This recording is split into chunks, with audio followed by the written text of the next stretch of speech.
এখানে আল্লাহ পাক বলেন তার সম্মান করো, তার রেসপেক্ট করো। তার কারণ হচ্ছে একটাই, আল্লাহ এবং রাসূলের উপর ঈমান আনো। কিন্তু সম্মান করার কথা হলে প্রথমে রাসূলে পাকের করো। কেন? আল্লাহকে তোমরা দেখোনি, দেখিয়েছেন মহান নবী। আল্লাহকে তোমরা চেনো নাই, চিনিয়েছেন মহান নবী। আল্লাহ সম্পর্কে তোমরা অবগত নও, অবহিত করেছেন তোমাদের নবী। সুতরাং you have to respect him, you have to follow him, you have to love হিম।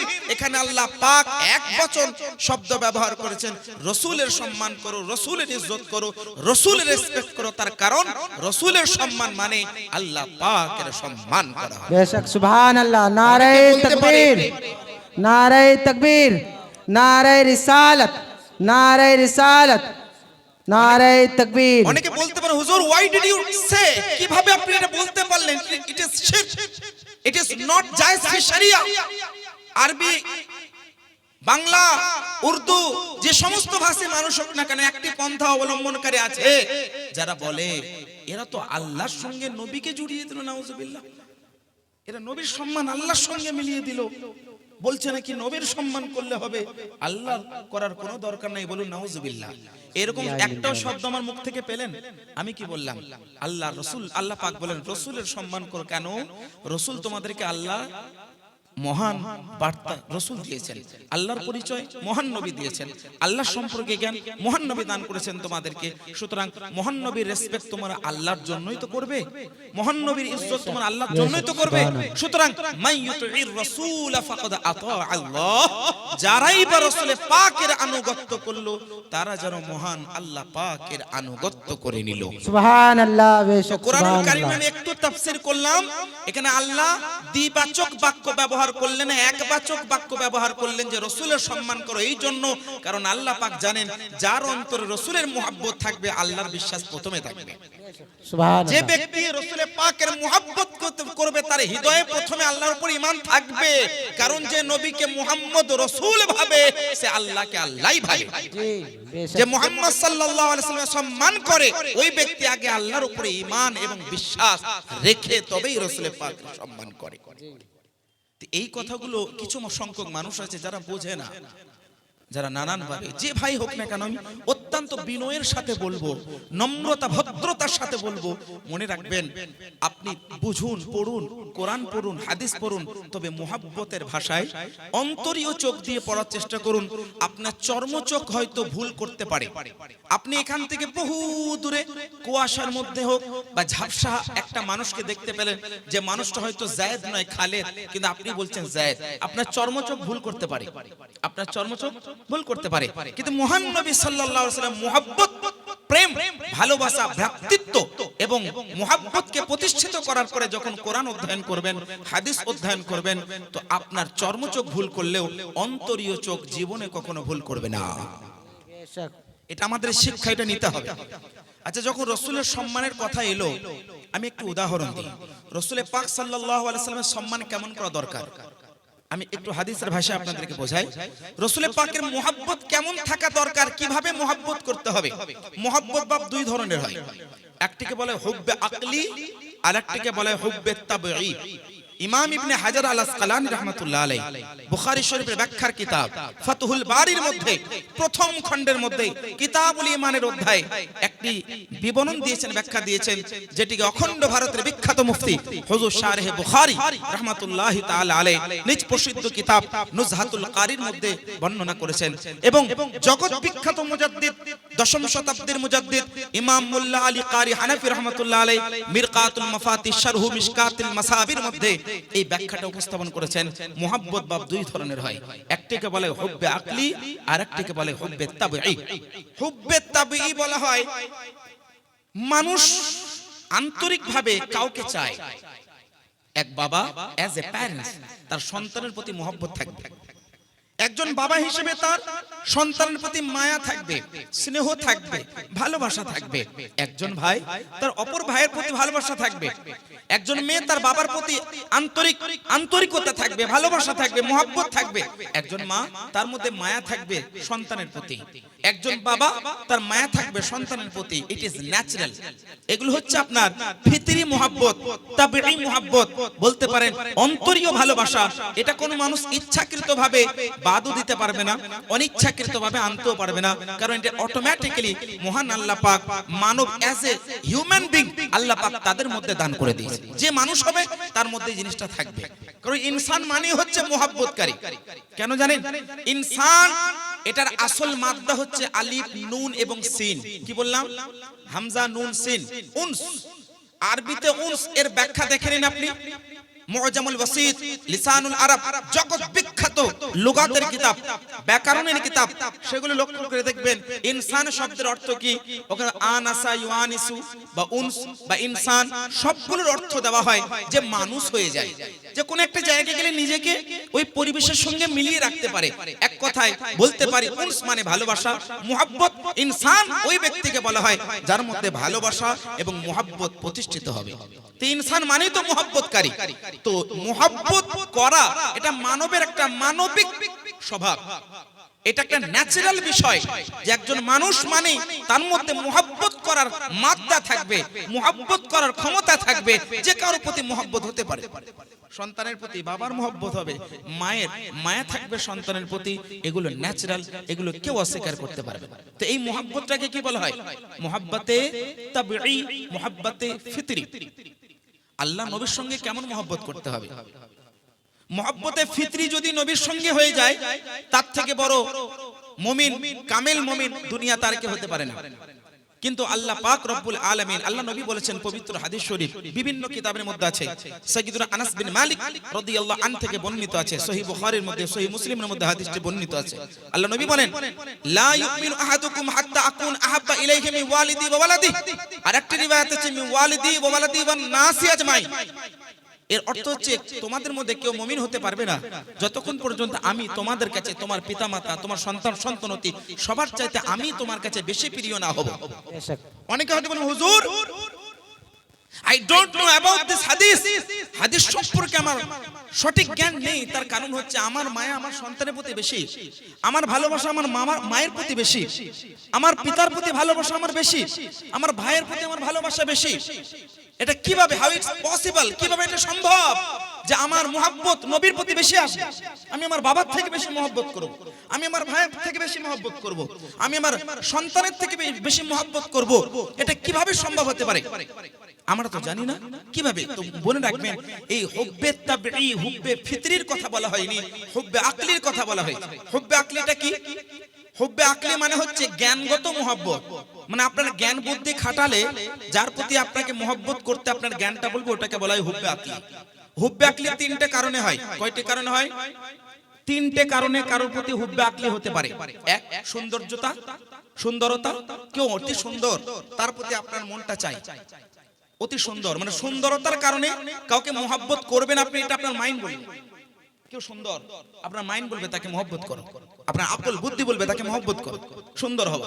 আর দুই নম্বর, কেউ হয়তো দানশীল, অনেক দান করে, বন্টন করে, তো ওই ব্যক্তির প্রতিও একটা কি হবে, আপনার চাওয়া পাওয়া থাকবে বা মুহাব্বত ভালোবাসা অটোমেটিক্যালি আপনার মাইন্ড বলবে।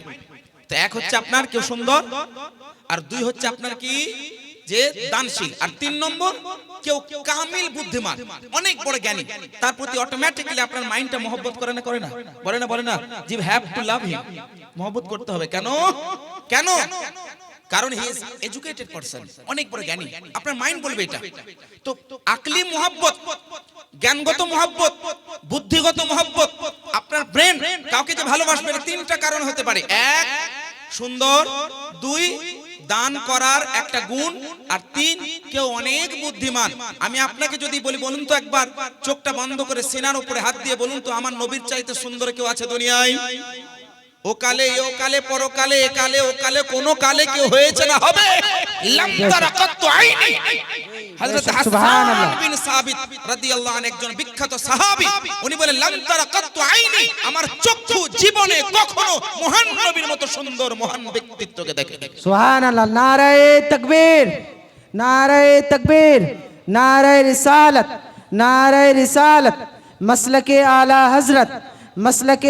हजरत नारे तकबीर লাম তারা কত্তু আইনি ওয়া লাম তালিদিন নিসা, না আমার চক্ষু রাসূলে পাকের মতো সুন্দর কাউকে দেখেছে, না কোনো মা রাসূলে পাকের মতো এত সুন্দর সন্তানকে জন্ম দিয়েছে। बेशक सुभान अल्लाह তাহলে আকলি মোহাব্বত করার যে তিনটি মৌলিক কারণ, তার মধ্যে প্রথম হচ্ছে সুন্দর। মহান নবীর চাইতে সুন্দর দুনিয়াতে না আখিরাতে কেউ নেই। जी হযরতে ইউসুফ আলাইহিস সালাম ওনাকে দেখে যে মিশরের মহিলারা নিজের আঙ্গুল পর্যন্ত কেটে দিয়েছে, ওই সৌন্দর্য তাকে দেখার পরে সে বুঝতেই পারেনি যে আঙ্গুল কাটছি, ওই সুন্দরতার মধ্যে এত নিজেকে মুনহামিক বা ব্যস্ত রেখে দিয়েছে পরিদর্শন করতে করতে, যে ভুলেই গেছে যে আঙ্গুল কেটে যাচ্ছে।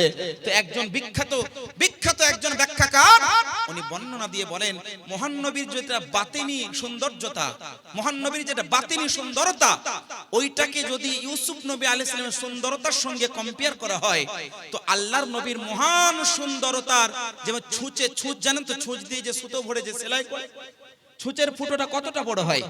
একজন বিখ্যাত ব্যাখ্যাকার বলেন, মহান নবীর বাতিনি সুন্দরতাকে যদি কম্পেয়ার করা হয় ইউসুফ নবী আলাইহিস সালামের সুন্দরতার সঙ্গে, তো ইউসুফ নবী আলাইহিস সালামকে মহান আল্লাহ পাক মহান নবীর বাতিনি সুন্দরতার ওই ফুটোর মতো অতটুকু সুন্দরতা দান করেছেন। তাহলে বলেন মহান নবী কত সুন্দর, তো মহান নবীর মতো সুন্দর কেউ নেই। এক, দুই, মহান নবীর মতো দানি কেউ আছে? মহান নবী সাল্লাল্লাহু আলাইহি ওয়াসাল্লামের মতো দানি কেউ নেই। এই বিষয়ে ঘন্টার পর ঘন্টা আলোচনা করা সম্ভব। সহিহুল বুখারী, সহিহ মুসলিম সহ মোটামুটি আমার কাছে এই মুহূর্তে এই টপিক উপরে 50 খানা হাদিস মুখস্থ আছে আলহামদুলিল্লাহ। सुभान अल्लाह হাদিসের ব্যাখ্যা দিয়ে দিচ্ছি।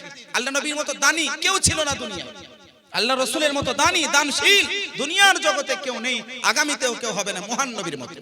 এটা কে বলছেন? মহান আল্লাহ পাক বলছেন। আল্লাহ নবী বলছেন, লা উদিতু লা আযহাবাল্লাহু মাই জিবাল আয-যাহাবি ওয়াল ফিদ্দা।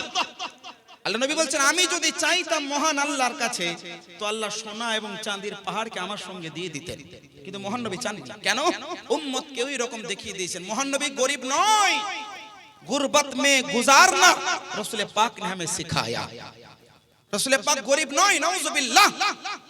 रसूल पाक দুর্বল, নাউজুবিল্লাহ নয়। রসুল পাক সুস্থ এবং রসুল পাক অনেকে বলে দুস্থ, নাউজুবিল্লাহ না। রসুল পাক গুরবাত, দারিদ্রতা শিখিয়েছেন আমাদেরকে ওইভাবে জীবন যাপন করাকে। এর অনেকগুলো হিকমত আছে। এবার যে বিষয়টা আমি বলছিলাম, বাপ রসুল পাকের মতো দানি কেউ নেই। তো দুইটা কারণ পেলেন কারোর সঙ্গে মহব্বত করার, সুন্দরতা, আর দুই নম্বর হচ্ছে দানশীলতা। দুইটা জিনিস নবীর উপরে কি আছে? কামেল ভাবে আছে। তিন নম্বর আকল, বুদ্ধি, জ্ঞান। রসুল পাকের মতো জ্ঞান কারোর কাছে থাকতে পারে? কারোর কাছে আছে? কেন বলবেন? আল্লাহ কোরআনে বলেন, ওয়া আল্লামাকা মা লাম তাকুন তা'লাম ওয়া কানা ফাদলুল্লাহি আলাইকা আযীমা। বলুন সুবহানাল্লাহ। আল্লাহ পাক বলেন, হে নবী, ওয়া আল্লামাকা মা লাম তাকুন তা'লাম, আপনি যা যা জানতেন না আল্লাহ তাই আপনাকে শিখিয়ে দিয়েছেন। আল্লাহ নবী কি কি জানতেন না একটু ব্যাখ্যা করেন কি হুজুর? কি কি নবী জানতেন না, কি কি আল্লাহ শিখিয়েছেন? এর ব্যাখ্যা যদি উসুলে ফিকহের নজরে দেখা হয়, উলামায়ে কেরাম ভালোভাবে জানবেন।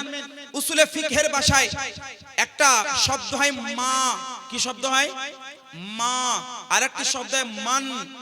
মা এবং মান, এই দুইটির মধ্যে পার্থক্য আছে। মা শব্দ ব্যবহার হয় গায়র জাবিল উকুল, মানে বুদ্ধিহীন জিনিসের জন্য মা শব্দটা ব্যবহার হয়। এক। দুই নম্বর, মা এবং মান শব্দটা যখন ব্যবহার হয় তখন ইস্তিগরাকের অর্থ পাওয়া যায়, নাকেরাতান ইস্তিগরাকের অর্থ পাওয়া যায়। তার মানে মা শব্দটা যখন ব্যবহার হবে ওই মা শব্দের অর্থের অন্তর্ভুক্ত সমস্ত জিনিস চলে আসবে। আল্লাহ পাক বলেন, ওয়া আল্লামাকা মা লাম তাকুন তা'লাম, হে নবী আপনি যা যা যা যা যা জানতেন না আল্লাহ তাই শিখিয়েছেন। মানে মা কান ওয়া মা ইয়াকুন, যা কিছু আজ পর্যন্ত হয়েছে, আগামীতে হবে, হাসর নসর, জান্নাত জাহান্নাম দোজখ, সব কিছু আল্লাহ পাক হে নবী আপনাকে আমি শিখিয়ে দিয়েছি। এখানে কোন রকমের কোন সীমাবদ্ধতা নেই যে আল্লাহ নবী এতটুকু জানতেন, আল্লাহ নবী এতটা জানতেন না, নাউজুবিল্লাহ, না, কোনো সীমাবদ্ধতা নেই, কারণ আল্লাহ পাক সব দিয়ে দিয়েছে। তার নবীর মতো জ্ঞানী, নবীর মতো আকল বুদ্ধিওয়ালা দুনিয়াতে আর কেউ নেই। তো তিনটে কারণে যার সঙ্গে মহব্বত হয়, তিনটে কারণই নবীর মধ্যে পুরো কামিল ভাবে ছিল না, ছিল না? নবীর মতো সুন্দর কেউ নেই, নবীর মতো বুদ্ধিমান কেউ নেই, নবীর মতো দানশীল কেউ নেই। তো যে তিনটে কারণে কারোর সঙ্গে মহব্বত করা হয়, সবগুলোই তো নবীর মধ্যে আছে। তো আল্লাহ নবী বলছেন, লা ইউমিনু আহাদুকুম হাত্তা আকুনা হাব্বা ইলাইহি মিন ওয়ালিদি ওয়ালাদি ওয়ান নাসি আজমাইন। তোমাদের মধ্যে কেউ মুমিন হতে পারবে না যতক্ষণ পর্যন্ত আমি তোমাদের কাছে বেশি প্রিয় না হয়ে যাব। মানে কামিল ভাবে আকলি মহব্বত যেটাকে বলা হয়, কমসে কম আকলি মহব্বত যাতে তোমরা আমাকে করো, মানে জ্ঞানগত ভাবে, বুদ্ধিগত ভাবে তোমার মধ্যে আমার মহব্বত বেশি থাকবে। ন্যাচারালি, ফিতরি ভাবে, তাবিঈ ভাবে মায়ের প্রতি মায়া, ছেলের প্রতি মায়া, স্নেহ, ভালোবাসা থাকতে পারে, কিন্তু জ্ঞানগত ভাবে, বুদ্ধিগত ভাবে তোমার মধ্যে আমার মহব্বত সবথেকে বেশি থাকতে হবে। এইটা হচ্ছে আপনার আল্লাহ নবীর হাদিসের ব্যাখ্যা। আজ মহব্বত নিয়ে যেহেতু আলোচনা হচ্ছে, তৃতীয় একটা টপিক আলোচনা করছি, খুব মনোযোগ দিয়ে শুনবেন। আল্লাহ নবীর মহব্বতে যখন কথা হচ্ছে, এমন বাক্যলাপ থেকে আমাদের দূরে থাকতে হবে যেটাতে নবী মুস্তাফার বিয়াদবি হবে, হ্যাঁ কি না? যখন আমাদেরকে নবীর মহব্বত করা ওয়াজিব করে দেওয়া হয়েছে, যখন আমাদের জন্য আবশ্যক করে দেওয়া হয়েছে যে নবীর প্রতি মহব্বত রাখতে হবে, ভালোবাসা রাখতে হবে, তো আমাকে, আপনাকে, সবাইকে অ্যাভয়েড করতে হবে এমন বাক্য থেকে, এমন ওয়ার্ড, এমন শব্দ যাতে মুখ থেকে বের না হয়ে যায় যে শব্দটা নবী মুস্তাফার বিয়াদবি করে। এমন কোন কাজ, এমন কোন কথা, এমন কোন জিনিস, এমনকি এমন কোন কল্পনা পর্যন্ত আমাদের মনের মধ্যে যাতে না ঘুরপাক খায় যে কল্পনাটা নবী মুস্তাফার মানহানির দিকে নিয়ে যায়। কোনোভাবে এমন শব্দ ব্যবহার করা যাবে না যেটাতে নবী মুস্তাফার অসম্মান হয়। তাহলে এমন কিছু বাক্য আছে যেগুলোতে নবীর অসম্মান হতে পারে। তার মধ্যে একটি বাক্য যেটা বর্তমান সময়ে অনেক মানুষ মানে এমন দুঃসাহসিকতা দেখায়, এমন দুঃসাহসিকতা দেখায়, তারা বলে নবী মুস্তাফার পিতামাতা কাফের ছিল, অমুসলিম ছিল বলে নাউজুবিল্লাহ। এটা থেকে নবী মুস্তাফা নারাজ হবেন না? এটা থেকে নবী মুস্তাফা সাল্লাল্লাহু আলাইহি সাল্লাম দুঃখ পাবেন না, কষ্ট পাবেন না? কোরআনের বিরোধিতা হলো না এটা? যে নবী মুস্তাফা সাল্লাল্লাহু আলাইহি সাল্লামের পিতামাতা অমুসলিম ছিল। অনেকে বলে দলিল আছে, দলিল আছে, we have proof, we have argument. আমার কাছে অনেক দলিল আছে, আমার কাছে অনেক প্রুফ আছে। সে প্রুফটা কি? নবীর সম্মান প্রমাণ করার জন্য যদি তোমার কাছে প্রুফটা থাকতো তাহলে আমি তোমার রেসপেক্ট করতাম। নবীর অসম্মান করার জন্য তোমার কাছে নাকি প্রুফ আছে, তো দেখাও কি প্রুফ আছে। অনেকে বলে শোনেন কি প্রুফ আছে। আল্লাহ নবী 40 বছর পরে নিজের নবী হওয়াটা প্রকাশ করেছেন, হ্যাঁ কি না গো? আমাদের আকীদা, আমাদের বিলিফ, বিশ্বাস কি? আল্লাহ পাক মহান নবীকে যখন দুনিয়ায় পাঠিয়েছেন তখনও নবী করে পাঠিয়েছেন। যবে থেকে আল্লাহ পাক নবী মুস্তাফাকে সৃষ্টি করেছেন তখন থেকে আল্লাহ পাক নবী বানিয়েছেন। এটা কবে থেকে একটু ইঙ্গিত দিয়ে দিই। এক বিখ্যাত কিতাব শিআবুল ঈমান, ইমাম বাইহাকি শিআবুল ঈমানের মধ্যে হাদিসটাকে এনেছেন। দালাইলুন নবুওয়ার মধ্যে ইমাম আবু নুআইম রাহমাতুল্লাহ আলাইহি এই হাদিসটাকে সংকলন করেছেন। হাদিসটা কি জানেন? হাদিসটা হচ্ছে আল্লাহ নবী বলেন, কুনতু নূরাম বাইনা ইয়াদাইল্লাহি ক্বাবলা 40 সানা। আরেকটা হাদিসের মধ্যে আছে 40 আলফ সানা, আরেক জায়গাতে 70 আলফ সানা, আরেক জায়গাতে 60 আলফ সানা। অনেক ভাবে এই শব্দটা হাদিসের মধ্যে এসেছে। এই হাদিসের অর্থ কি? অর্থ হচ্ছে আল্লাহ নবী বলেন আদম নবী আলাইহিস সালামের সৃষ্টির 70,000 বছর আগে, আরেকটি হাদিসে 60,000 বছর আগে, আরেকটা হাদিসে 40,000 বছর আগে আমি নবী আল্লাহর নিকটে নূর হয়েছিলাম। তাহলে কি প্রমাণ পেলেন? মানবের সূচনা হয়েছে আদম নবীর থেকে। আদম নবী আলাইহিস সালাম থেকে মানব শুরু হয়েছে, মানে মানুষ যে আমরা মানুষের শুরুয়াত হয়েছে আদম নবী থেকে। আর আল্লাহর নবী বলছেন কুনতু নূরা বাইনা ইয়াদাইল্লাহি ক্বাবলা 40 আলফ সানা, আমি নবী আল্লাহর নিকটে নূর হয়েছিলাম আদম নবীর সৃষ্টির 40,000 বছর আগে। তাহলে বুঝতে পারবেন আল্লাহ পাক আমাদের নবীকে এই দুনিয়া, এই ধরা, নদ নদী, গাছপালা, আসমান জমিন, ভূখণ্ড, জিন, মানব, নবী, পয়গম্বর, রাসূল সবার পূর্বে আল্লাহ পাক কাকে সৃষ্টি করেছেন? আমাদের নবীর নূরকে সৃষ্টি করেছেন। তো আমাদের নবী হচ্ছেন আউয়াল, আমাদের নবী হচ্ছে আখির, আমাদের নবী হচ্ছে জাহির, আমাদের নবী হচ্ছে বাতিন। তার কারণ হচ্ছে একটাই, নবী মুস্তাফা আউয়াল সৃষ্টিগতভাবে, আখির দুনিয়ায় আসার দিক থেকে আমার রাসূল হচ্ছে জাহির দুনিয়ায় আসার দিক থেকে, বাতিন হচ্ছে আল্লাহ নবী বলছেন আমি রাত্রি অতিবাহিত করি আল্লাহর দরবারে। আউয়াল, আখির, জাহির, বাতিন, আমাদের রাসূল হচ্ছে এই গুণের গুণান্বিত। এবার অনেক ব্যক্তিরা কিভাবে প্রুফ দেয় জানেন? তারা বলে নাকি আমাদের নবীর পিতামাতা অমুসলিম। আর এই বক্তব্য কারা দেয় জানেন? আমি নাম নেওয়াটা অ্যাভয়েড করার চেষ্টা করছিলাম, কিন্তু নাম না নিলেও হচ্ছে না। অনেক মানুষ মোবাইল ইউজ করেন, সোশ্যাল মিডিয়ায় কয়েকজন ব্যক্তি আছে, একজনের নাম আব্দুর রাজ্জাক। কি নাম? আব্দুর রাজ্জাক, বাংলাদেশে একজন বক্তা। আর আমাদের ভারতের বিরাদা রাহুল বলে আছে, আরো মুমতাজুল ইসলাম, আরো কয়েকজন ব্যক্তি আছে যারা সোশ্যাল মিডিয়াতে এরকম বক্তব্য। আমি বলবো ভাই, খুবই নম্রের সাথে বিনয়ের সাথে আমি আপনাদেরকে বলছি, আপনাদের প্রুফটা আপনি একবার মাইন্ডে ঘোরান তো। আপনার যে দলিলটা সেটা আপনি একবার বারবার কল্পনা করুন তো, যে আপনাদের দলিলটা কতটা মজবুত, আর আপনাদের কথাটা কোথা নিয়ে যাচ্ছে আপনাকে একবার ভাবুন তো। আমি আপনাদেরকে এই জন্য বলছি যাতে আপনার ঈমান আকীদাটা সহি থাকে, বরবাদ না হয়ে যায়। আচ্ছা, তাদের প্রমাণটাকে নেন। তারা বলেন আল্লাহর নবী 40 বছর পরে নবী হয়েছেন। এটা তো প্রথমে ভুল আকীদা। আমাদের আকীদা হচ্ছে নবী 40 বছর পরে নবী হওয়া প্রকাশ করেছেন, মানে এলানে নবুয়ত করেছেন, কিন্তু নবী আগে থেকে ছিলেন। আচ্ছা ঠিক আছে, এটা ভুল আকীদা। তারা বলে নবী 40 বছর পরে নবী হয়েছে, এক। দুই নম্বর, যখন 40 বছর পরে নবী হয়েছে, মহান নবী সাল্লাল্লাহু আলাইহি সাল্লাম দুনিয়াতে আগমন করার পূর্বেই ওনার আব্বা হযরত আব্দুল্লাহ রাদিয়াল্লাহু তাআলা আনহু ইন্তেকাল করেছেন। রাসূল পাক সাল্লাল্লাহু আলাইহি ওয়াসাল্লামের বয়স যখন মাত্র 6 বছর, তখন হযরত সাইয়্যিদাতুনা আমিনা রাদিয়াল্লাহু তাআলা আনহা সফরের মধ্যে মাকামে আবুয়া নামক জায়গাতে উনি ইন্তেকাল করেছেন সফর অবস্থায়। তাহলে মোট কথা 40 বছর পরে নবী হওয়াটা প্রকাশ করেছেন। তো 40 বছর পূর্বেই তো ওনার পিতা আব্দুল্লাহও ইন্তেকাল করেছেন, ওনার মা হযরত আমিনা রাদিয়াল্লাহু তাআলা আনহা ইন্তেকাল করেছেন। তো নবী যে নবী এটা প্রকাশ করার আগেই তো ইনারা ইন্তেকাল করেছেন, সুতরাং আমাদের নবীর উম্মত তো হলোই না। সুতরাং তারা মুমিন, তারা মুসলমান নয়, তারা হচ্ছে অমুসলিম, তারা হচ্ছে কাফির। বলুন নাউজুবিল্লাহ। এই যুক্তিটা প্রুফটা আপনাকে কি লাগছে? আপনাদের মাইন্ডে কি মনে হচ্ছে এই দলিলটা ঠিক আছে? কি গো, আরে এত ভাবছেন কেন? পরিষ্কার ভাবে বলুন না, এই দলিল ঠিক নেই, গড়বড়। কিন্তু এই দলিল দিয়ে আজকে আমাদের আপনাদের সকলের ঈমানটা নষ্ট করার ষড়যন্ত্র চলছে না, চলে না গো? এর উত্তর লাগবে না, লাগবে না? এর জবাব শোনা দরকার আছে না নেই?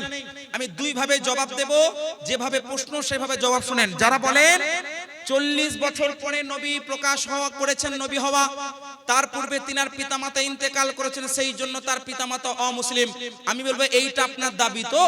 তাহলে আপনি বলুন, হযরত ঈসা নবী আলাইহিস সালাম আল্লাহর নবী, ইনার পরে আমাদের নবী এসেছেন। হযরত ঈসা নবী আলাইহিস সালামের পরে আমাদের নবীর পূর্বে টোটাল কতটা বছরের গ্যাপ ছিল? ঈসা নবী আলাইহিস সালাম আসমানে উঠে যাওয়ার পরে আমাদের নবীর আসার আগে মাঝখানের যে যুগটা, এটা কত বছরের ছিল? অনেকে লিখেছেন 500 বছরের, অনেকে লিখেছেন 600 বছরের, অনেকে লিখেছেন 450 বছরের, অনেকে লিখেছেন 700 বছরের, এরকম বিবরণ কিন্তু আছে। আমি যে কোনো একটা নিয়ে নিলাম 600 বছর, বা আমি 500 বছর নিয়ে নিলাম। আমি ওই সমস্ত ভাইদেরকে বিনয়ের সাথে বলবো, ভাই আমি তোমাদের কাছে একটা প্রশ্ন রাখছি। সে প্রশ্নটা কি? তাহলে আপনি এটা নিশ্চিত ভাবে বলছেন তো যে 40 বছর পরে নবী হওয়া প্রকাশ করেছেন, তার পূর্বে পিতামাতা ইন্তেকাল করেছেন, তাই অমুসলিম। তো ঈসা নবী আলাইহিস সালামের আসমানে উঠে যাবার পর থেকে আমাদের নবী আসার আগে পর্যন্ত তো কোনো নবী আসেনি। ওই যুগটাকে বলা হয় ফাতরাতের যুগ। কি বলা হয়? ফাতরাত। তা তুমি এটা দাবি করছো যে ওই 500 বছর বা 600 বছরের যে গ্যাপ, ওই গ্যাপের মধ্যে কোনো মুমিন ছিল না, কোন আল্লাহর বিশ্বাসী ছিল না? তুমি কি ওখানে জন্ম হয়েছিলে যে তুমি প্রমাণ করে দিলে যে যারাই বা জামানায় ফাতরাতে যুগে ছিল তারা মুসলমান নয়? কেন নয়? কারণ নবী প্রকাশ করেননি নবী হওয়াটা। এই যে দাবিটা পুরোপুরি ভাবে ভুল দাবি। কিভাবে জানেন? আমি বলি আপনাদেরকে, শুনেন। প্রথমত এখানে দুটো জিনিস জানতে হবে। এক, যখন আল্লাহ পাক যখন কোন যুগে কোন নবী পাঠান না, তার ব্যাপারে পবিত্র কোরআনুল কারীমের মধ্যে আল্লাহ পাক ইরশাদ করেন, আমি কোন কওমকে কোন আমার বান্দাকে আযাব দিই না যতক্ষণ পর্যন্ত তাদের কাছে কোন নবীকে আমি আমার বার্তা নিয়ে না পাঠাই। তার মানে হচ্ছে একটাই, ফাতরাতের যুগে কোন নবী আসেনি। তো যখন ফাতরাতের যুগে কোন নবী আসেনি, তো ওই যুগে যারা ঈমান আনতে পারেনি, ওই যুগে যারা সঠিক আকীদা আনতে পারেনি, তাদের উপরে কি আযাব হবে? আযাব হবে? আযাব হবে না। তার কারণ কোরআনে আল্লাহ পাক বলেন তারা আযাব থেকে মুআফ হয়ে যাবে, তাদের জন্য আযাব। যারা জামানায়ে ফাতরাতের মধ্যে যারা শিরিক কুফর কিছু করেনি, যারা কুফর শিরিক কিছু করেনি, কোন নির্দিষ্ট নবী যতক্ষণ পর্যন্ত আমি না পাঠাবো, তারা যদি শিরিক কুফর থেকে বিরত থাকে, তো তারা আযাব থেকে তারা মুক্ত। এটা হচ্ছে কোরআনুল কারীমের আয়াত। আর কোন মানুষ নিজের যুক্তি দিয়ে, লজিক দিয়ে, নিজের ব্যক্তিগত রিসার্চ গবেষণা দিয়ে আজকে আপনাদের মতো সঠিক মুমিন মুসলমান আহলে সুন্নাত ও জামাতের ব্যক্তিদেরকে ঈমান হারা করার অপচেষ্টা চালানো হচ্ছে। এটা হচ্ছে এক নম্বর কথা মনে রাখতে হবে। আর দুই নম্বর কথা মনে রাখতে হবে, এটা কি কোনো দলিল আছে যে ফাতরাতের যুগে কে কে ঈমান এনেছিল, কে কে ঈমান আনেনি? কোনো এরকম দলিল আছে? কারোর কাছে নেই।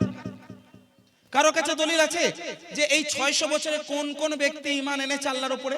কোন নবী আসেনি কিন্তু আল্লাহর উপরে তো ঈমান এনেছে, কোন শিরক করেনি, কুফর করেনি, এমন কোন দলিল আছে? নেই। তাহলে এটাকে প্রুফ করেন। তাহলে এবার আমি আপনাদেরকে বলছি দুইটা জিনিস পরিষ্কার। এবার একটা জিনিস মনে রাখবেন, ফাতরাতের যুগে এমন অনেক আল্লাহর প্রিয় বান্দা ছিলেন যারা শিরিক করেননি, যারা কুফর করেননি, যারা হারাম কাজে লিপ্ত ছিল না, এমনকি অনেকে মদ পর্যন্ত খাননি। যে সময় মদ একেবারে বিরাট ভাবে প্রচলিত ছিল, কিন্তু সেই যুগে অনেক আল্লাহর প্রিয় বান্দা যারা কোনোভাবে আল্লাহর সঙ্গে কাউকে শরীক করেনি, কুফর করেনি, এরকম অনেক বান্দা ছিল। ইতিহাসের পাতায় পাতায় লেখা আছে। আল বিদায়া ওয়ান নিহায়া উঠিয়ে দেখুন, আজকের আহলে হাদিস ভাইরা যারা এই রকম নোংরা আকীদা পোষণ করেন, আমি বলবো আপনাদের দাদা হুজুর, যাকে আপনারা দাদা হুজুর ভাবেন, ইমাম ইবনে কাসির আল বিদায়া ওয়ান নিহায়ার মধ্যে ফাতরাতের যুগে কোন কোন ব্যক্তিরা আল্লাহর আযাব থেকে মাফ হয়ে যাবে, কারা মুক্ত হবে, তার বিবরণ কিন্তু আল বিদায়া ওয়ান নিহায়ার মধ্যে আছে। সুতরাং এটা প্রমাণ হয়ে গেল যে ফাতরাতের যুগে সবাই কাফের, সবাই মুশরিক ছিল না। আমাদের নবীর পিতা মুমিন মুসলমান কিনা, এর আমি একটি কোরআন থেকে আপনাদেরকে প্রুফ দেব। কোরআনের উপরে তো কোনো কথা নেই, কোন মোল্লার কথা চলবে না, কোন মুনশির কথা চলবে না, কোন বক্তার কথা চলবে না, কোন আহলে হাদিসের কথা চলবে না, কোন আহলে হাদিসের কথা চলবে না, কোন বদ মযহাবের কথা চলবে না। কোরআন যেখানে আসবে ওখানে অন্য কোন ব্যক্তির কথা নট অ্যাকসেপ্টেবল হবে। সুতরাং কোরআন কি বলছে দেখুন, পবিত্র কোরআনুল কারীম সূরা শুআরা আয়াত নম্বর 219। কত নম্বর আয়াত? 219। আল্লাহ পাক রব্বুল আলামিন পবিত্র কোরআনের মধ্যে ইরশাদ করেন, ওয়া তুকাল্লুবাকা ফিস সাজিদিন। কোরআনের আয়াত। এর অর্থ কি? এর অর্থ হচ্ছে আল্লাহ বলছেন, হে নবী, ওয়া তুকাল্লুবাকা ফিস সাজিদিন, আমি আপনাকে সাজদা আদায়কারী ব্যক্তিদের মধ্যে আপনাকে আমি ঘুরিয়েছি। কি করেছি? সাজদা আদায়কারীদের মধ্যে আপনাকে ঘুরিয়েছি। অনেকে বলবেন, হুজুর হুজুর I will not know about this ayah, আমি এই আয়াত সম্পর্কে জানবো না। মানে কেন? কি করে জানবো? কি করে বুঝবো? কি করে সম্ভব? কারণ আল্লাহ বলছেন, হে নবী, আমি আপনাকে সিজদা আদায়কারীদের মধ্যে আপনাকে ঘুরিয়েছি। তো সিজদা আদায়কারীদের মধ্যে ঘুরিয়েছে বলতে কি বোঝাতে চাইছেন আল্লাহ? তো এর ব্যাখ্যা একমাত্র মুফাসসির ঠিকমতো করতে পারবেন, কে পারবেন না? আমি অনেকগুলো তাফসীর এই মুহূর্তে আলহামদুলিল্লাহ আমার জেহেনের মধ্যে 70 খানা তাফসীরের কিতাবের হাওয়ালা, মুফাসসিরের নাম এবং ইবারত সহ আলহামদুলিল্লাহ মুখস্থ আছে। কিন্তু সবগুলো 70 খানা নাম নেব না, আমি মাত্র 3, 4, 5টি তাফসীরের নাম নেব, যে তাফসীরগুলো গ্রহণযোগ্য তাফসীর, যেখানে ব্যাখ্যা সহকারে কোরআনুল কারীমের সূরা শুআরার আয়াত নম্বর 219 এর ব্যাখ্যা করা হয়েছে। আল্লাহ পাক বলেন, হে নবী, ওয়া তুকাল্লুবাকা ফিস সাজিদিন, আপনাকে সাজদা আদায়কারীদের মধ্যে আপনাকে ঘুরিয়েছি। এটার ব্যাখ্যা কি? একজন জগৎ বিখ্যাত মুফাসসির, যে মুফাসসিরের নাম হচ্ছে ইমাম ফখরুদ্দিন রাজি রাহমাতুল্লাহ আলাইহি, আত-তাফসীরুল কাবীরের মধ্যে এই সূরা শুআরার 219 নম্বর আয়াতের ব্যাখ্যায় উনি তাফসীর করে লিখছেন, সেটা কি? ওয়া তুকাল্লুবাকা ফিস সাজিদিন ওয়া তানতাকিলু ফি মিন আসলাবিত তাহিরিনা ইলা আরহামিত তাহিরাত। এটা ব্যাখ্যা কি? হে নবী, আমি আপনাকে পবিত্র পিঠ থেকে নিয়ে পবিত্র পেটের মধ্যে স্থানান্তরিত করেছি। মানে আদম নবী আলাইহিস সালাম থেকে আমার আদি পিতা আদম থেকে হযরত আব্দুল্লাহ রাদিয়াল্লাহু তাআলা আনহু পর্যন্ত আমি যতজন পুরুষের পিঠে ছিলাম, কারণ একজন ব্যক্তি যখন অবিবাহিত থাকে তার পুত্র আল্লাহ তার জন্য যে পুত্র সন্তান রেখেছে তার পৃষ্ঠে থাকে, কিন্তু যখন সে বিবাহ করার পরে ওই আপনার নূরটা বলতে পারেন বা আপনার সন্তানের নসলটা তার মায়ের গর্ভে যায়। তো আল্লাহর নবী বলেন আদম নবী আলাইহিস সালাম থেকে নিয়ে আমার পিতা আব্দুল্লাহ রাদিয়াল্লাহু তাআলা আনহু পর্যন্ত আল্লাহ পাক, মুফাসসির বলছেন আল্লাহ পাক মহান নবীকে পবিত্র পিঠে এবং পবিত্র পেটের মধ্যে স্থানান্তরিত করেছেন। একটা ব্যাখ্যা পেয়ে গেলেন। দুই নম্বর তাফসীর আলুসি, তাফসীর রুহুল মাআনি, এর মধ্যে আয়াতের ব্যাখ্যার মধ্যে লেখা হয়েছে যে ওয়া তুকাল্লুবাকা ফিস সাজিদিন, এর মানে হচ্ছে একটাই যে ওয়া তানতাকিলু, আপনি মুনতাকিল হয়েছেন, আপনি স্থানান্তরিত হয়েছেন কিভাবে? মিন আসলাবিস মুমিনিনা আস-সাজিদিনা ওয়াল মুওয়াহিদিন ইলা আরহামিল মুমিনাতি ওয়াস সাজিদাত।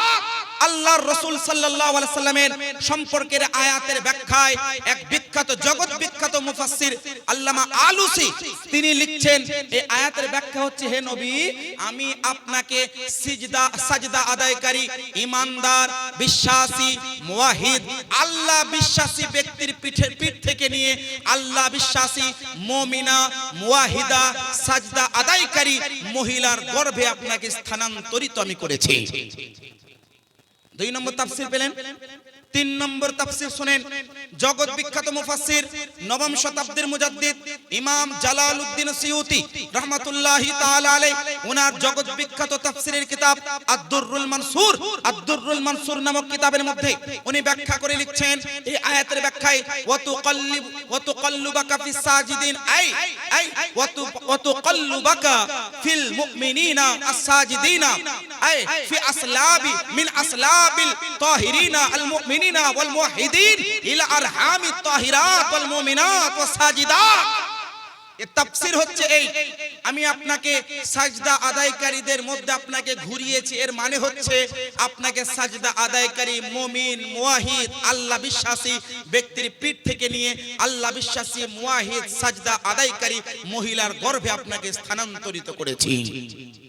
তো তিনটে তাফসীরের আমি উদ্ধৃতি দিলাম, তিনটে এইরকম মোটামুটি এখনো ৬৭ খানা তাফসীর আমার মাইন্ডের মধ্যে আলহামদুলিল্লাহ এই মুহূর্তে আছে, কিন্তু আমি তিনটে তাফসীর দিয়ে প্রমাণ করলাম।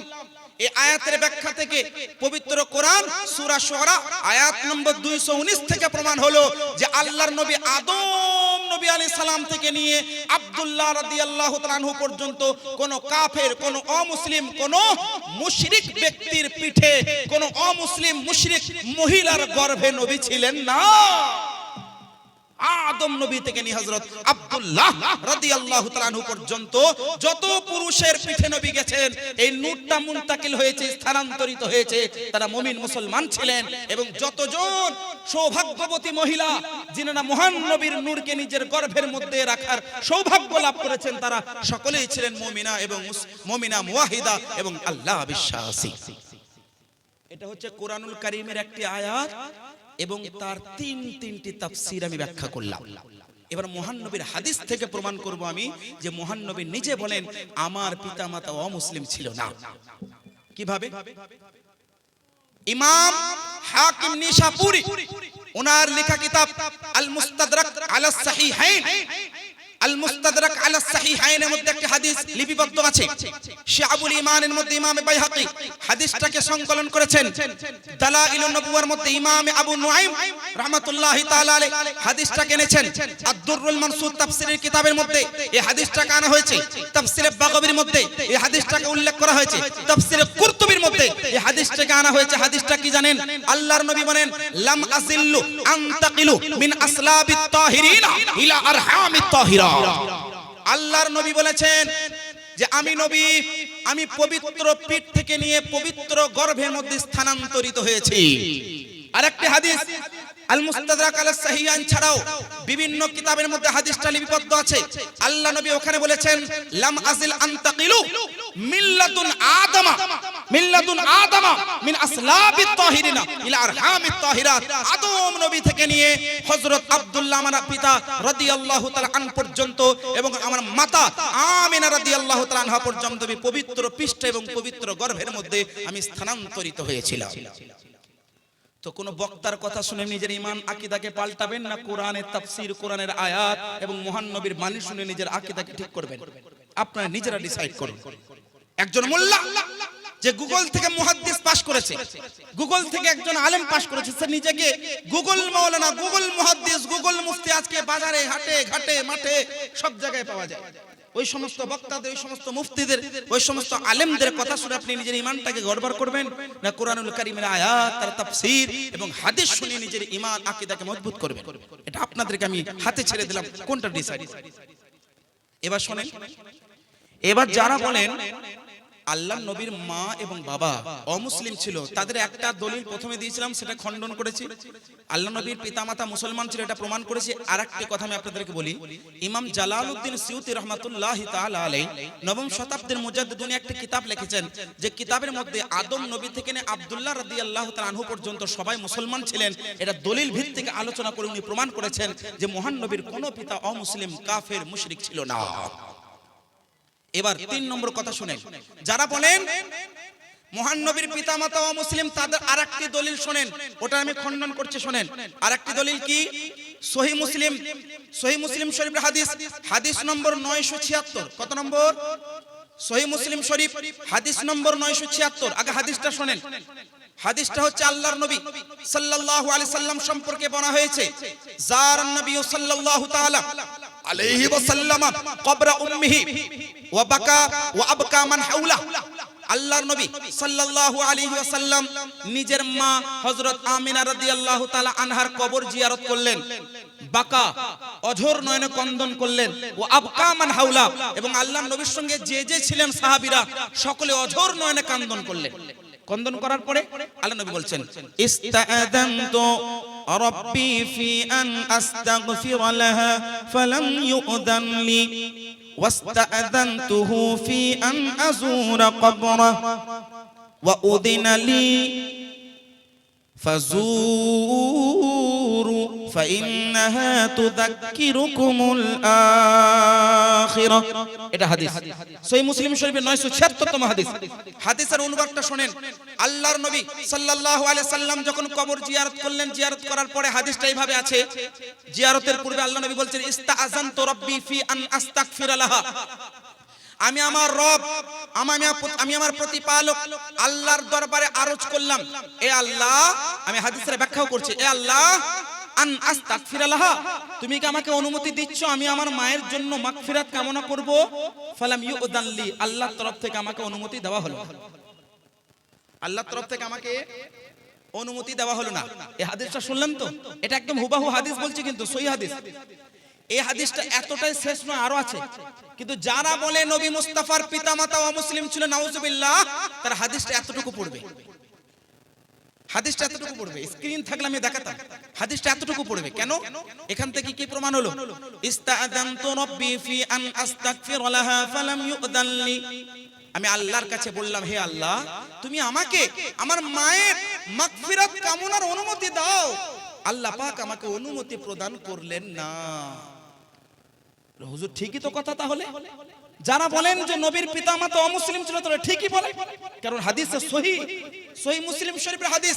এখনই গুগলে সার্চ মারবেন, 976তম হাদিস পেয়ে যাবেন। হ্যাঁ ঠিকই তো হুজুর, এখানে তো লেখা আছে আল্লাহ নবীকে অনুমতি দেওয়া হলো না।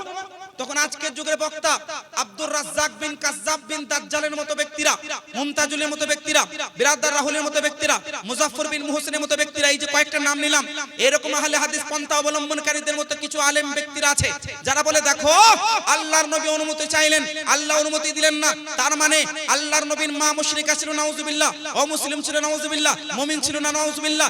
কারণ যদি তারা মুমিন হতো, আল্লাহ পাক নিজের নবীকে মাগফিরাত কামনা করার অনুমতি দান করে দিত। এবার পুরো হাদিসটা শোনার জন্য মনোযোগী আছেন গো বাপ? আছেন তো? পুরো হাদিসটা কি আছে জানেন? এতটুকু শেষ নয়, এরপর আছে ওয়াস্তাআযানতুহু ফি আন আযুরা কবরহা ওয়া উদিনা লি ফাযুরু ফাইন্নাহা তুযাক্কিরুকুমুল আখিরাহ। এটা পুরো হাদিস, এটা মুকাম্মাল হাদিস। এর মানে কি? আল্লাহ আমাকে অনুমতি দিলেন না, এবার আমি আবার আল্লাহর কাছে অনুমতি চাইলাম। ওয়া ইস্তাআযানতুহু, আমি আবার আল্লাহর কাছে বললাম, আল্লাহ তাহলে আমি কি আমার মায়ের কবর জিয়ারত করব? আল্লাহ পাক আমাকে অনুমতি দান করলেন এবং আমি কবর জিয়ারত করলাম। এবার আমি আপনাকে বলছি শোনেন, যারা বলেন নবী মুস্তাফার পিতামাতা অমুসলিম, এই হাদিস থেকে প্রমাণ। আমি বলবো আচ্ছা তাহলে অমুসলিমদের কবর জিয়ারত করা যায়? মুশরিকদের কবর জিয়ারত করা যায়? কাফেরদের কবর জিয়ারত করা যায়? কারণ হাদিসের একটা অংশ থেকে প্রমাণ হলো আপনাদের কথা অনুযায়ী নবী মুস্তাফার পিতামাতা কাফেরা ছিল, মুমিনা ছিল না। তো আরেকটি অংশে, হাদিসের দ্বিতীয় অংশে প্রমাণ হলো যে আল্লাহর নবী তার কবর জিয়ারত করেছেন, তার মায়ের কবর জিয়ারত করেছেন। তাহলে আপনি বলুন, যদি একটি হাদিস থেকে আপনি প্রমাণ করতে চান যে নবীর পিতামাতা কাফেরা ছিল, মুমিনা ছিল না, তাহলে এই হাদিসের ব্যাখ্যা কি হবে? হাদিসের দ্বিতীয় অংশের যে আল্লাহ নবী জিয়ারত করলেন, তাহলে কাফেরের জিয়ারত যে করবে সে ব্যক্তি কাফের হবে না? কাফের ব্যক্তির কবর জিয়ারতকারী কোনদিন মুসলমান থাকতে পারে? মুশরিক ব্যক্তির কবর জিয়ারতকারী কোন ব্যক্তি মুসলমান থাকতে পারে? কোন ব্যক্তি যদি মুশরিক ব্যক্তি মারা গেছে, তার কবর হয়েছে, তার কবরে গিয়ে যদি আপনি জিয়ারত করেন, আপনি মুসলমান থাকবেন? কেউ যদি কাফের অবস্থায় মারা যায়, তার কবর যদি আপনি জিয়ারত করতে যান, আপনি মুসলমান থাকবেন? হুজুর এটা কোথায় লেখা আছে? কোরআনে লেখা আছে। আল্লাহ পাক বলেন, ওয়ালা তুসাল্লি আলা আহাদিম মিনহুম। আল্লাহ কোরআনে বলছেন, হে নবী আপনি কারোর, কোন মুশরিকের, কোন কাফেরের কবরে আপনি নামাজ পড়বেন না, দোয়া করবেন না, জিয়ারত করবেন না। কোরআন বলছে আল্লাহ পাক। তো কোরআন থেকে প্রমাণ হলো কোন কাফের মুশরিকের কবর জিয়ারত করা যায় না। এটা মহা ঝামেলা। হাদিসের এক অংশে প্রমাণ হচ্ছে নবীর পিতামাতা কাফেরা ছিল, মুমিনা ছিল না। আর এক অংশে প্রমাণ হচ্ছে নবী নাকি জিয়ারত করেছেন কবরের। তাহলে মুশরিক ব্যক্তির কবর জিয়ারত করলে তো মুশরিক থাকবে না, মুমিন থাকবে না, তো মুশরিক হয়ে যাবে, নাউজুবিল্লাহ। আর নবীর উপরে ফতোয়া লাগানোওয়ালা মুসলমান থাকবে?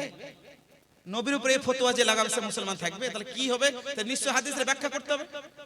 যে হাদিসটা আমার আপনার জ্ঞান বুদ্ধি বুঝতে অক্ষম, ওই হাদিসের ব্যাখ্যা দরকার আছে না নেই?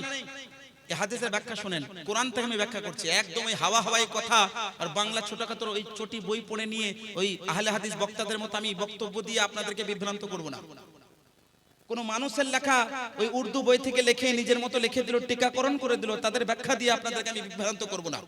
পবিত্র কোরআন সূরা ফাতাহ আয়াত নম্বর 1, আয়াত নম্বর 1 আল্লাহ পাক বলেন, ইন্না ফাতাহনা লাকা ফাতহাম মুবিনা লিয়াগফিরা লাকাল্লাহু মা তাকদ্দামা মিন যামবি। এর আয়াতের অনুবাদ হচ্ছে, হে নবী আমি আপনাকে অচিরে একটি মহা বিজয় দান করব, মহাবিজয়, এবং আমি আপনার মাধ্যমে আপনার পূর্বের পরের, মানে আপনার উম্মতিদের মধ্যে পূর্বের পরের গুনাহকে মাফ করে দিলাম। এর ব্যাখ্যায় বলা হয়েছে যে মুফাসসিরিনগণ লিখেছেন, আমি তাফসীরের নাম নিচ্ছি না, সময় সংকীর্ণ, বিভিন্ন ব্যাখ্যা, মোটামুটি 50 খানা তাফসীরের মধ্যে লেখা আছে এই ব্যাখ্যাটা, যে আল্লাহ পাক বলছেন, হে নবী আপনার পূর্বের পরের গুনাহ মাফ করলাম। তো আল্লাহ তো নবী তো গুনাহ থেকে মাফ পাক, নবী তো নিষ্পাপ মাসুম। এর ব্যাখ্যা করা হয়েছে আপনার উম্মতের মধ্যে কিছু মানুষ আছে, আপনার ওসিলায় তাদের গুনাহগুলোকে আমি মাফ করে দিই। আচ্ছা আমি কিছুক্ষণের জন্য মেনে নিলাম নবীর পিতামাতা মুসলমান হওয়ার সুযোগ পাননি, কিন্তু এই আকীদা বিশ্বাস কি নেই যে কোরআন থেকে প্রমাণ হলো আল্লাহ নবীর ওসিলায় তার উম্মতকে যদি মাফ করতে পারে, পিতামাতাকে মাফ করবে না? করবে না? করবে না? হুজুর এইটা আপনি কিভাবে প্রমাণ করলেন, কিভাবে সম্ভব? এটা তো আপনার মন গড়া কথা, নাউজুবিল্লাহ না, এটা কোরআনের কথা। কিভাবে প্রমাণ হচ্ছে শুনেন তাহলে। আমি ওই কনফিউশন যেটা ক্রিয়েট করা হলো, আমি ক্রিয়েট করিনি, যাদের তরফ থেকে ক্রিয়েট করা হয়, আমি বোঝানোর জন্য ক্রিয়েট করলাম, সলিউশন বের করতে শুনেন। আল্লাহর নবী প্রথমে অনুমতি চাইলেন, এই আল্লাহ আমি আমার পিতা মাতার জন্য মাগফিরাত কামনা করতে চাই। আল্লাহ অনুমতি দিলেন না, কেন জানেন? যারা আসলেই ক্ষমা প্রাপ্ত তাদের জন্য ক্ষমা চাওয়ার কি দরকার? যারা অলরেডি ক্ষমা প্রাপ্ত তাদের জন্য ক্ষমা আপনি কেন চাইবেন রাসূল? আপনার পিতামাতা গুনাহগার নয়, আপনাকে আর মাগফিরাত কামনা করতে হবে না। আপনার পিতামাতা অমুসলিম নয়, আপনার পিতামাতা গুনাহগার নয়, অলরেডি আপনার পিতামাতা ক্ষমা প্রাপ্ত। সুতরাং আপনাকে আর মাগফিরাত কামনা করতে হবে না। হ্যাঁ আপনি কবর জিয়ারত অনুমতি চাইছেন তো করুন, কেন? কারণ তারা মুসলমান, তারা মুমিন, তারা মুওয়াহিদ, তারা আল্লাহ পাকের বিশ্বাসী। তাদের জন্য ক্ষমা প্রার্থনা করে লাভ নেই, তাদের জন্য তাদের মর্যাদা বর্ধিত করার আপনি কামনা করুন, তাদের সম্মান বাড়ানোর কামনা করুন, তাদের কবর জিয়ারত করুন, এটা আমি তোমাকে অনুমতি দিলাম। হাদিসের ব্যাখ্যা বুঝতে পারলেন? যারা ভুলভাবে এইভাবে বলে না, হাদিসের প্রথম অংশ থেকে প্রমাণ হয় আল্লাহ নবীর পিতামাতা নাকি অমুসলিম ছিল, বলবো বেটা শোনো, ওখান থেকে অমুসলিম হওয়া প্রমাণ হয় না, ওখান থেকে ক্ষমা প্রাপ্ত হওয়া প্রমাণ হয়। আর দ্বিতীয় অংশ থেকে প্রমাণ হয় আল্লাহ নবী জিয়ারত করলেন, কারণ তারা মুমিন ছিলেন, মুওয়াহিদ ছিলেন, আল্লাহর বিশ্বাস ছিলেন। তাই আল্লাহ পাক মহান নবীকে অনুমতি ক্ষমা চাওয়ার জন্য দিলেন না, জিয়ারতের জন্য অনুমতি দিলেন। বলবেন হুজুর কিভাবে? সহিহ বুখারীর আরো হাদিস উঠিয়ে দেখুন। সহিহ বুখারীর মধ্যে হাদিস রয়েছে আল্লাহ নবী কাফের, ইহুদি, নাসরানীদের কবর জিয়ারত করতে বারণ করতেন। সার্চ করে দেখুন, কুনতু নাহাইতুকুম আন জিয়ারাতিল কুবুর। আল্লাহ নবী বলছেন আমি তোমাদেরকে কবর জিয়ারত করতে বারণ করতাম। কেন জানেন? কারণ সেই সময় ইহুদি, খ্রিস্টানি, কাফের, মুশরিকদের কবর ছিল, তাই বারণ করতেন। ফাজুরুহা, এবার তোমরা জিয়ারত করো। তো আল্লাহর রাসূল নিজে কাফের মুশরিকদের কবর জিয়ারত করতে বারণ করছেন, আর উনি নিজে কোন একজন অমুসলিম ব্যক্তির কবর জিয়ারত করতে পারেন না? তাহলে বোঝা গেল এই হাদিসের ব্যাখ্যা যে নবীর মা অলরেডি ক্ষমা প্রাপ্ত ছিলেন, তাই আল্লাহ পাক ক্ষমা চাওয়ার জন্য অনুমতি দিলেন না, কবর জিয়ারতের অনুমতি দান করলেন। সুতরাং এই দেখছেন যে ছোট্ট একটা বিষয় মনে হচ্ছিল না, এই ছোট্ট একটা বিষয় আমি 1 ঘন্টা আলোচনা করলাম, প্রায় 1 ঘন্টা, তাও মনে হচ্ছে যেন আরো আপনাদেরকে ব্যাখ্যা করা সম্ভব। কিন্তু আমার মনে হয় যারা কনফিউশন ক্রিয়েট করে তাদের সলিউশনের জন্য এতটুকু ব্যাখ্যা যথেষ্ট কিনা গো? এতটুকু ব্যাখ্যা যথেষ্ট কিনা? সুতরাং যারা বলে নবীর পিতামাতা অমুসলিম, বলবেন না, নবীর পিতামাতা অমুসলিম নয়, নবীর পিতামাতা হচ্ছে মুমিন এবং মুওয়াহিদ। মুসলমান নামকরণ হয় নবী মুস্তাফার আগমনের মাধ্যমে।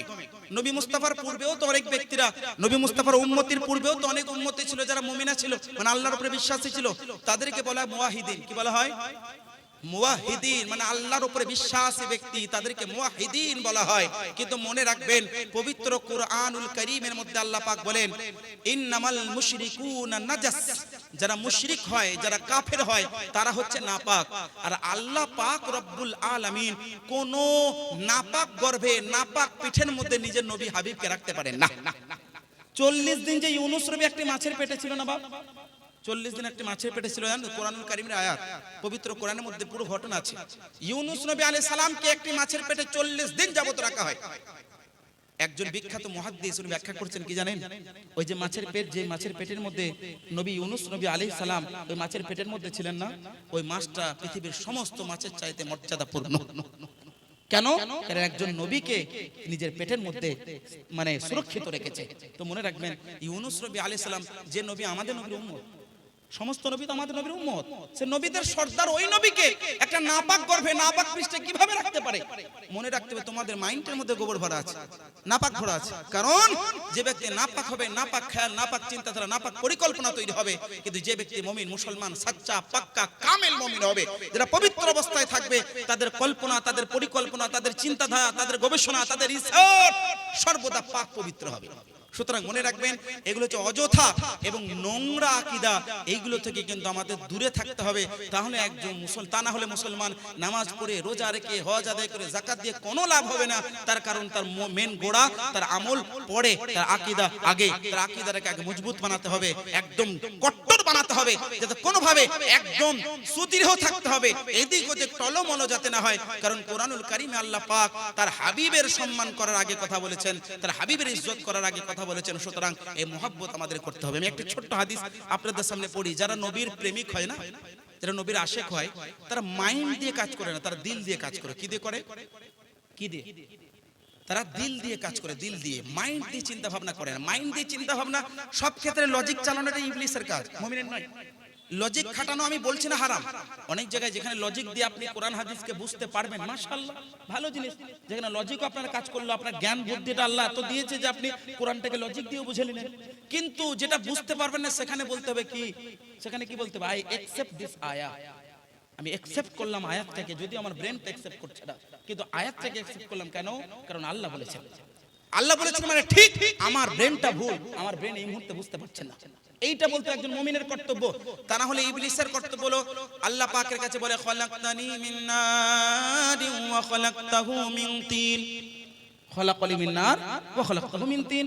আল্লাহ তুমি আমাকে আগুন দিয়ে বানালা, আদম নবীকে মাটি দিয়ে বানালা, so I am powerful, I will not do this, আমি সাজদা করব না, আমি তো পাওয়ারফুল না। তো এই লজিক গুলো কে লাগিয়েছে প্রথমে? শয়তান ইবলিস আগে লজিক লাগিয়েছে। সুতরাং সব কাজে লজিক চলে না। এবার আমি যেটা বলছিলাম, যারা নবীর প্রেমিক হয়, নবীর গোলাম হয়, নবীর আশিক হয়, তারা লজিক দিয়ে সভ্যতা চলে না।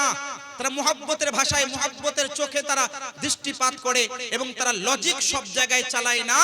তারা বলে নবী করেছেন তাই করি, নবী বলেছেন তাই বলি, নবী খেয়েছেন তাই খাই, নবী পান করেছেন তাই পান করি। একটি হাদিস শোনাই, মুসনাদ ইমাম আহমদ বিন হাম্বল আল মুআজামুল কাবীর লিত-তাবরানির মধ্যে এই হাদিসটা বর্ণিত আছে। একজন বিখ্যাত সাহাবী হযরত সাইয়্যিদুনা আব্দুল্লাহ ইবনে উমর রাদিয়াল্লাহু তাআলা আনহুমা, হযরত সাইয়্যিদুনা আব্দুল্লাহ ইবনে উমর রাদিয়াল্লাহু তাআলা আনহুমা নিজের সাওয়ারির উপরে বসে আছেন, বুঝলেন, আর নিজের ঘরের চতুর্দিকে ঘুরছেন। আপনি যদি একটা বাইক নিয়ে আপনার বাড়ির চতুর্দিকে রাউন্ড মারেন তো কি বলবে? হোয়াট আর ইউ ডুইং ভাই, কি করছো তুমি? নিজের বাড়ির চতুর্দিকটাতে গাড়ি ঘোরাচ্ছ? মানুষ ভাববে না? নিজের বাড়ির চতুর্দিকে যদি কেউ রাউন্ড মারে বাইক দিয়ে তো মানুষ তো বলবে কি করছে এগুলো ভাই।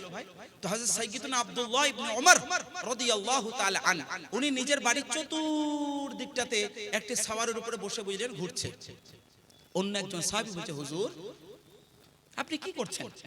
সাহাবীর জবাবটা শুনুন। সাহাবীর জবাব, হযরত সাইয়্যিদুনা আব্দুল্লাহ ইবনে উমর রাদিয়াল্লাহু তাআলা আনহু বলেন, শোনো, मैंने एक दफा सरकार दो जहां सल्लल्लाहु अलैहि वसल्लम को देखा था कि आप सल्लल्लाहु अलैहि वसल्लम अपने हुजरे के इर्द गिर्द सवारी पर बैठकर आपने तफरीह फरमाया था, आपने घूमा था, तो मैं गुलाम मुस्तफा मैं भी घूम रहा हूं।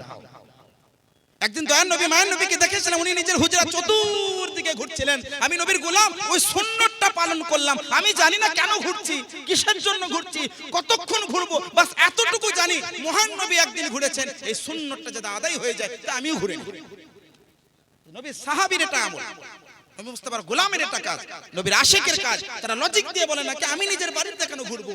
একটাই দিল বলছে, মহব্বত বলছে, ভালোবাসা বলছে, না এই ছোট্ট আমল দিয়ে যদি নবীর একটা সুন্নত পালন হয়ে যায় এর থেকে বড় আর কি হতে পারে। আরো একজন সাহাবী জানেন, হযরত সাইয়্যিদুনা ওমর ফারুক রাদিয়াল্লাহু আনহু যুগে, যে যুগটাকে গোল্ডেন টাইম বলা হয়, the best PM in the world, সাইয়্যিদুনা ওমর ফারুক রাদিয়াল্লাহু আনহুর মতো বেস্ট উত্তম ব্যক্তিত্ব, উত্তম প্রাইম মিনিস্টার বলতে পারেন, পরিচালক আজ পর্যন্ত কেউ হয়নি। এই প্রশাসন ব্যবস্থা কবে থেকে শুরু হয়েছে? গোল্ডেন টাইম ওমর ফারুক রাদিয়াল্লাহু তাআলার জামানাতে। ওনার জামানায় একজন বিখ্যাত সাহাবী মসজিদে নববী শরীফে তার পাশে ওনার বাড়ি ছিল। তো বাড়ির একটা পরনালা হয় না, পারনালা বলা হয়, যেমন আমাদের দেখুন পাইপ হয়, ছাদের পানিগুলো বেরিয়ে যায়। তো সেই যুগে তো ছাদ ছিল না, খাজুর পাতার ডাল দিয়ে ঘোরানো ছিল, কোন একটা জিনিস লাগানো ছিল যেটা দিয়ে পানি পড়ে যেত। তো মসজিদে নববী শরীফে যারা নামাজ পড়তে যেতেন, ওই বাড়ির পানিগুলো যখন পড়তো ছিটাগুলো তাদের গায়ে পড়তো। তো গায়ে পড়ার কারণে সাইয়্যিদুনা ওমর ফারুক রাদিয়াল্লাহু তাআলা আনহুর কাছে কোন একজন অভিযোগ জানালেন, আর হযরত ওমর ফারুক রাদিয়াল্লাহু আনহু নির্দেশ করলেন, যাও গিয়ে ওই পারনালাটা খুলে দাও, মানে ওটাকে খুলে দাও যাতে অন্য নামাজিকে ডিস্টার্ব না হয়, ছেটাছাটা না লাগে। তো খুলে দিলেন। ওই যে সাহাবী যার বাড়িটা ছিল উনি দৌড়ে চলে গেলেন সাইয়্যিদুনা ওমর ফারুক রাদিয়াল্লাহু আনহু বাড়িতে। ইয়া আমিরুল মুমিনিন, ইয়া খলিফাতুল মুসলিমিন, হুজুর আপনি কেন এই পারনালাটা খুলে দিলেন আমার? বলছে, তোমার এই বাড়ির পারনালার মাধ্যম দিয়ে পানি পড়লে পারে ছিটা লাগছিল, আর নামাজি ব্যক্তির অসুবিধা হচ্ছিল, পানি ছিটা ছাটা লাগছিল, তাই আমি খুলে দিয়েছি। হুজুর না, मैंने आज तक हाथ भी नहीं दिया। वजह यह है कि मेरे सरकार ने मेरे गर्दन के ऊपर खड़े होकर इस परनाला को लगाया था, इसलिए गुलाम मुस्तफा आज तक हिम्मत जुर्रत नहीं किया उस परनाला को खोल दे। আমি নবীর গোলাম আজ পর্যন্ত স্পর্শ করি নাই, কারণ রাসূল পাক আমার গর্দনে দাঁড়িয়ে ওই পারনালাটা লাগিয়েছিলেন, তাই গোলামে নবী আজ পর্যন্ত দুঃসাহসিকতা দেখায়নি ওই পাইপটাকে বা পারনালাটাকে হাত দেওয়ার। তারপরে যার সামনে বলছেন তিনি কি বড় মহব্বতকারী নয়? এত বড় খলিফা, আমিরুল মুমিনিন, দ্বিতীয় খলিফা, সাহাবী রাসূল, যে সাহাবী রাসূলের মত অনুসারে আল্লাহ কোরআনের আয়াত নাযিল করেছেন, সাইয়্যিদুনা ওমর ফারুক, জজবায়ে ওমর আমরা সর্বদা চাই। তো হযরত ওমর ফারুক রাদিয়াল্লাহু আনহু মুস্কিয়া হাসলেন আর বললেন, এই সাহাবী আপনি আমার সঙ্গে চলুন, আপনি আমার গর্দানে দাঁড়িয়ে আবার পুনরায় রাসূলের পাকের সুন্নতকে পালন করে আবার পরনালাটা পুনরায় লাগিয়ে দিন। तो साहबी रसूल हजरत उमर फारूक रदियल्लाहु ताला अन्हु ने अपने गर्दन पर चढ़ाकर बिठाकर खड़ा करके कहा कि आप लगा दीजिए, उसी सुन्नत रसूल पर अमल हो जाए। তো এইটা হচ্ছে নবীর গোলামদের আমল। তারা লজিক দিয়ে ভাবে না, তারা দিল দিয়ে ভাবে, মুহাব্বত দিয়ে ভাবে, ভালোবাসা দিয়ে ভাবে। যাই হোক মুআজ্জাজ সামিনী কেরাম, আমি আপনাদের সবার কাছে ক্ষমা প্রার্থী, কারণ সময় অনেক হয়ে গেছে, আমাকে এই মুহূর্তে বেরিয়ে যেতে হবে অনেক দূর। আগামীকালকে জুমা আছে, এক জায়গা থেকে আমাকে আবার জুমা অ্যাটেন্ড করতে হবে, বহু দূরের রাস্তা। ইনশাআল্লাহর রহমান আগামী দিনে আপনাদের সম্মুখীন যদি কখনো হয়, ইনশাআল্লাহর রহমান আপনাদের সামনে উপস্থিত হব। আর আপনারা এই জলসা কমিটি কর্তৃপক্ষের শুকরিয়া আদায় করবেন, যারা এত ভরসা নিয়ে, এত বাধ্যতার পরেও